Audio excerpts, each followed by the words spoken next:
America's public enemy number one in the United States is drug abuse. It is not a raid. It is a home invasion. It's not an arrest. It's a kidnapping. You did not commit a crime. It is necessary to wage a new all-out offensive.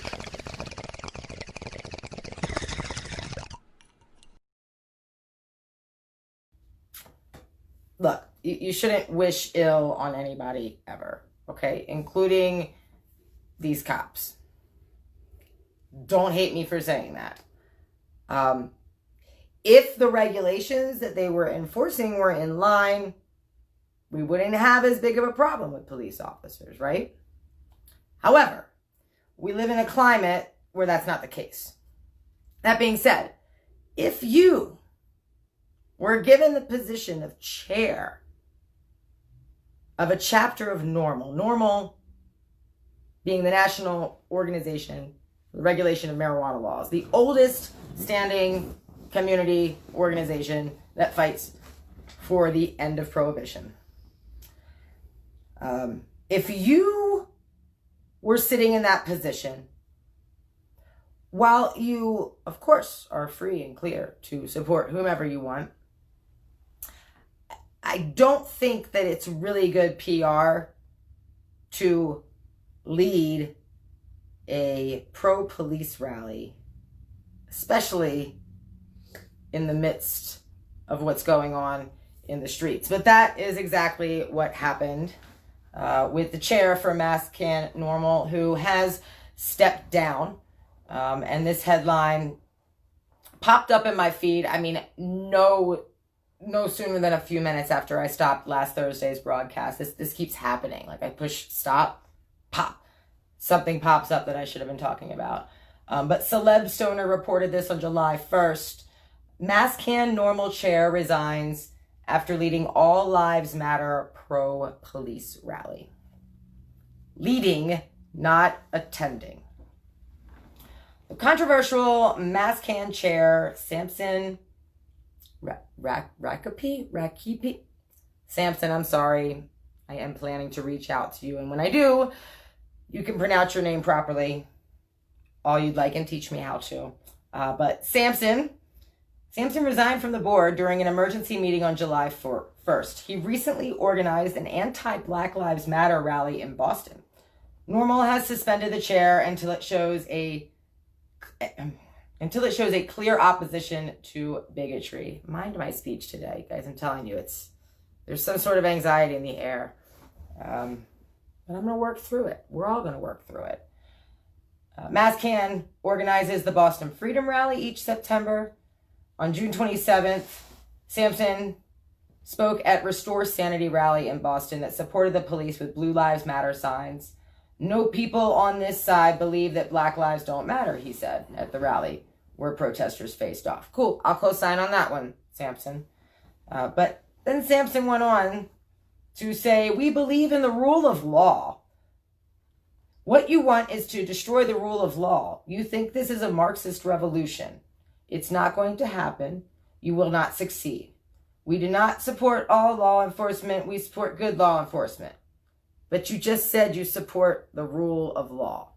And again, Samson, if you've seen what I've seen, and my guess is that you may have some more years on your resume in terms of activism and lobbying in the cannabis space than I do, then you should know that the rule of law, right? The ability for our lawmakers to make laws based on their own morals, not based on whether or not there is a victim being created.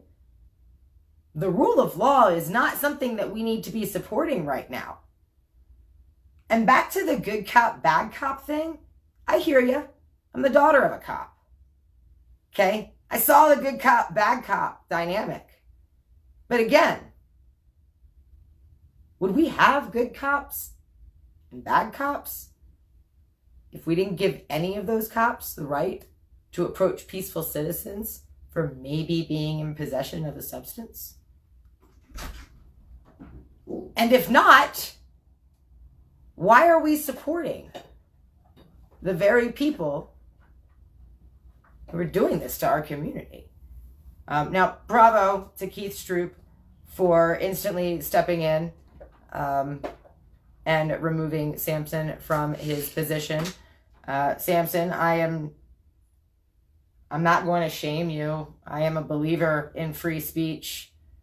But when you're representing your entire cannabis community, it is very important to keep in mind their needs. And going out with a bullhorn, screaming, "We support the rule of law," is definitely not a show of support to the people that you're supposed to be advocating for.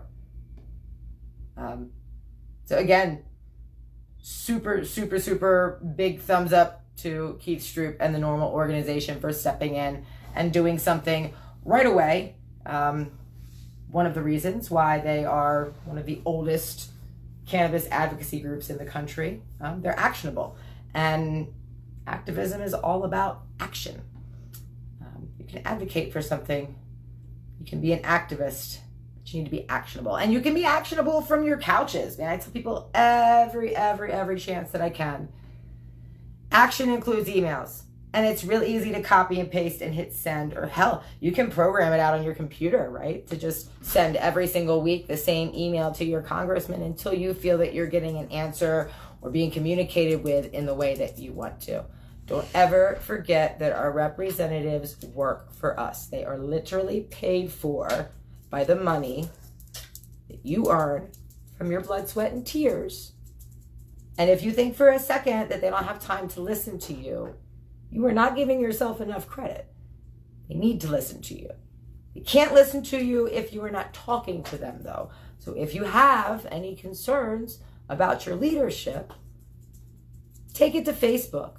But if you're going to spend the time to take it to Facebook, take it to your inbox too. Always. And NORML has, actually, if you sign up with them, and it's free, I believe, for their newsletter, they send out like auto forms where you can type in your name and your district and address, whatever the form needs, and it will send the email to your congressman for you. You don't even have to come up with the words. Just read what they say, and if you feel like you stand in line with that group's message, be it NORML or any other, declare that. It's absolutely important right now. I'm the Commander-in-Chief, and I approve this message.